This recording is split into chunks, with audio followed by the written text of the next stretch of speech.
انت دلوقتي مجلس قومي الرياضه هيحاسبك كعضو مجلس اداره كعمري فاروق لو انت 3 جلسات تغيبت عن حضورهم في النادي الاهلي، فحسب اللوائح يجب ان تفصل وتسقط عضويتك في مجلس اداره النادي الاهلي. هذا هو القانون هقول لك او هذه هي اللائحه. وبالتالي اين اعضاء مجلس اداره المجلس القومي للرياضه الذين لا يجتمعون من 6 سنين مش من 3 جلسات؟ هقول لحضرتك حاجه لطيفه قوي، والله مش بنتقد قسما بالله. ليه هو الانتقاد مش جريمه؟ مش قصدي كده، يعني انا قصدي يعني يا ريت اللي بيشاهدني يبقى مستوعب بس ان ايه، انا هدفي بقى عايز احط نقط على حروف، لان انا عايز اشتغل، انا عايز اتحرك، انا عايز اعمل حاجه لبلدي، انا شخصيا عايز اعمل حاجه لبلدي. عندي اقتناع ان انا لازم اعمل حاجه لبلدي، بكلمك بامانه يعني. تمام. لما تيجي تبص حضرتك على اللوائح الفتره الاخيره دي، المهندس حسن صقر قبل ما يمشي غير اللوائح كذا مره. مش هنخش في التفاصيل دي لان احنا قلناها كتير، انما اخر لائحه عملها اللي هي بعد كده احنا رفعنا قضيه. كويس. لما جيت عمل مشروع القانون غيرها. انت مستوعب؟ اللائحه اللي اتعملت لسه من سنه تاني المشروع الجديد المحاور دي غيرتها. اللائحه ابسط الامور هو لغى كوتا المرأة. القانون رجع كوتا المرأة او المحاور رجعت كوتا المرأة. هو رجع الشباب، القانون لغى الشباب تاني. ومين بقى اللي بيشرع؟ مين بقى اللي حوالين رئيس المجلس القومي للرياضه؟ هم نفس المجموعه. يعني انت غيرت في 2005 وغيرت في 2008 وغيرت في 2009 وضحكت عليها تاني وغيرت في 2011 ورجعت تاني بتغير دلوقتي تاني. حضرتك قوام مجلس الاداره في القانون القديم بيقول لك من 5 إلى 25. ليه؟ لأن المنطق يقول إنك وأنت بتشرع قانون تبقى باصص للمستقبل، فبتحط شيء فيه من المرونة. أنت عندك 1200 نادي في لا مصر. من المرونة. يعني إيه من المرونة؟ في أندية هتحتمل 6 و7 وفي أندية لا مش قصدي كده يا دكتور، اللي أنا أقصده إنك هتعمل من 5 ل 25 ده في القانون. لما هتيجي تعمل اللائحة التنفيذية بقى حضرتك لك مطلق الحرية تحط 10 تحط 9 تحط 10 لأنه قال لك من إلى. إنما لما تحط لي في القانون من 5 إلى 7 يبقى انت كده الزمتنا. البند اهو. مش الزمتني حضرتك، ده حضرتك ضيق الافق. ان حضرتك ما انتش مستوعب انك في لحظه لو حبيت تتزنق او اتضغطت انك عايز تزود عدد مجالس ادارات الانديه لازم تغير قانون. اصغر قانون مش لائحه. يعني انت مستوعب يعني اللي بيشرع ولا اللي بيكتب ولا اللي بيعمل؟ لا، في علامات استفهام في وقت بقى ايه حضرتك بتفتح افرع. يعني ايه؟ يعني النادي الاهلي مثلا بدل ما بقى نادي بقى 2 بقى 3، نادي الزمالك هيبقى 2، نادي مش الصيد بقى 3، مش عارف ايه بقى 4، مش عارف إيه. يعني فاهمني انا اقصد ايه؟ يعني انت بتزود، فانت هتحتاج في لحظات ان ربنا لما يكرمنا ان شاء الله نحيا المولى ونمر من المرحله دي بتاعتنا ونبتدي يعني ننطلق شويه، الافرع ممكن بتاعت الانديه تزيد. يبقى انت تقوم مكتف نفسك يا راجل، لازم يكون عندك رؤيه للمستقبل للبلد. ما ينفعش تحط قانون ان انت محلك سر ده انت بداني. وبعدين افهم اطلب منك يا دكتور قول لي حيثياتك لما يجي الدكتور عماد البناني هنا يوم الاربعاء ان شاء الله بمشيئه الله، ان شاء الله قول لي الحيثيات تاني بتاع رجوع دكتور المرأة. واذا كان عنده حق، لان هقول لك على حاجه، لانه عايز حق ربنا ولا ابن عمه؟ لا حق ربنا. هو عنده حق يرجع كره المرأة، لان الميثاق الاولمبي ادى برضه ايه العنصر النسائي انه يقوم على ان هو يبقى يعني يتم دعمه.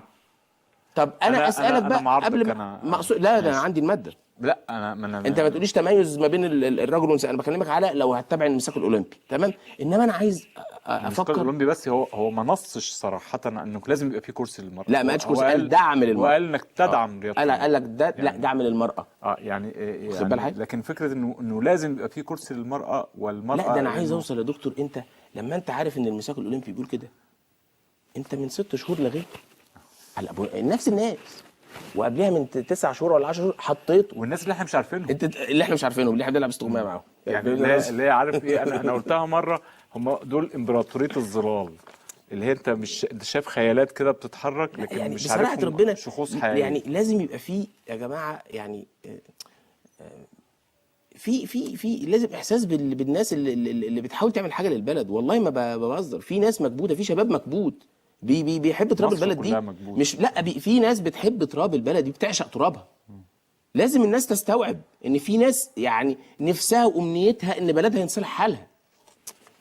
هو اجمل تعليق على اللي انت قلته دلوقتي انه في واحد مره وقفني في الشارع وقال لي مصر مش بتاعتهم، مصر بتاعتنا.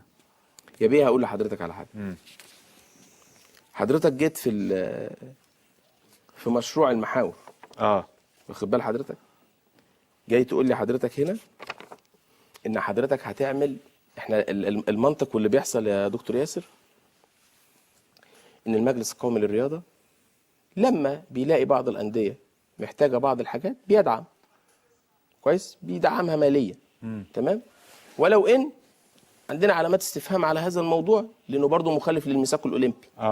بس خلينا نتكلم في الجزئيه دي ونرجع نتكلم في الجزئيه دي. تمام. انت النهارده وانت بتشرع القانون عملت حاجه ارجو الناس تاخد بالها كويس قوي. الانديه، رؤساء الانديه هيتحملوا المسؤوليه قدام جمعياتهم العموميه. المجلس القومي للرياضه بيحط قانون يحط ايده في الانديه ماليه، ياخد من الانديه عشان يصرف على المجلس القومي للرياضه. اشرح لي دي تاني بقى بالتفصيل بس. كان زمان المفروض ان انا بصرف على النادي بتاعي من جوه ايراداتي. لو انا عندي مشكله بلجأ للمجلس القومي واقول ان انا محتاج كذا، ساعات كان يدي وساعات ما يديش. النادي الاهلي ما بياخدش حاجه. بس انا بكلمك لا على الانديه بشكل عام. يعني كان في نادي مثلا ممكن يطلب من المجلس القومي للرياضه يبني له صاله، يبني له حمام سباحه. النهارده بقى راح عامل ايه؟ راح عامل صندوق. ولما تشوف تشكيل الصندوق هنضحك عشان انت علقت من شويه على حاجه يعني هنبتسم دلوقتي.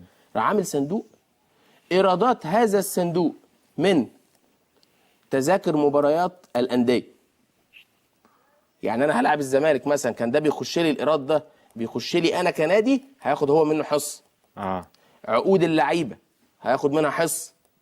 كان زمان الاتحادات بتاخد، ده هو هياخد خلاف اللي انا هديه، او هياخد بديل للاتحاد. انا مانيش عارف، هو ما شرعش، ما قالش. يعني هو ما قالش، واخد بال حضرتك انا اقصد ايه؟ العضوات الجديده هياخد. الاشتراك بتاع العضو اللي بيجدد سنويا هياخد. ولما تروح للاشتراك بتاع العضو اللي بيجدد سنويا ده تبتسم بقى. يقول لحضرتك ايه؟ انت هتاخد على كل عضويه، وارجو ان الناس ما تبتسمش بالرقم، هتاخد 2 جنيه من كل عضو. كويس؟ طيب النادي الاهلي مثلا بيجدد عضويته ب 150 جنيه 200 جنيه 300 جنيه 500 جنيه. فممكن يقول لك 2 جنيه مش مبلغ يعني. مش قصه. انما في نادي بقى قوام عضويته 10 جنيه. لا بس قبل ما نتكلم لا في يا دكتور النادي، بس اسمعني. لا ده انا هرجع لك تاني. لا ده مش من حقه. لا انا بكلمك مش من حقه. بس انا هكلمك المقارنه الظالمه. كم عضويه في النادي الاهلي؟ لا ده قصه. النادي الاهلي عنده بسم الله ما شاء الله، لو انت بتتكلم في حوالي 135,000 اسره او 130,000 اسره، اضربهم في 5 لانه هياخد على كل عضو. فانت بتتكلم في حوالي 600,000 واحد. لما تتكلم في 600,000 واحد في 2 فبتعمل لها 1,200,000. يعني انت بتاخد توضح للناس انها مش 2 جنيه. لا مش 2 جنيه، ده بند واحد بس. تمام. تعالى بقى انت طبقت ده على النادي الاهلي او على عضو النادي الاهلي.